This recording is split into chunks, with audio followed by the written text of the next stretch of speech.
kəsdi, ətini payladı kasıblara. Anahtasında ehsan. Ehsan sayılır ya yox. Ehsan sayılır. Ehsan. Və savab əcr gedir, sədəqə etdiyini, hə? Valideynə. Oradan gəlib, sonra öz formatını dəyişir də. Xurafat, bidətlər və s. Əsli yəni ki, şəriətdən gəlir. Şəriətdə əsli var, bəli.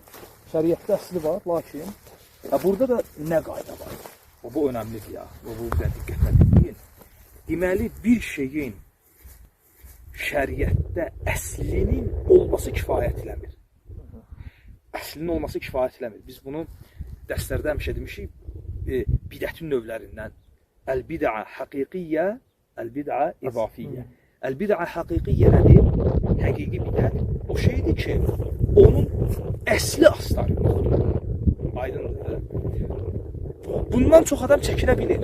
Amma işgələrdə bidətlərdə əl-bid'a izafiyyə, izafi bidətlərdir. İzafi bidətlərdir. O bidətdir ki, onun əsli şəriətdə var.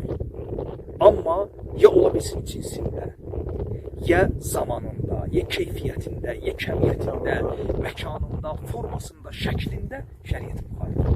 Məsələn, ehsan. Əsli var. Ehsanın əsli var şəriətdə. Əsli var. Amma formasını, formatını dəyişiblər deyənə, o izafi bidət. Amma şəriətdə əsli olan bir şeydir. Amma belə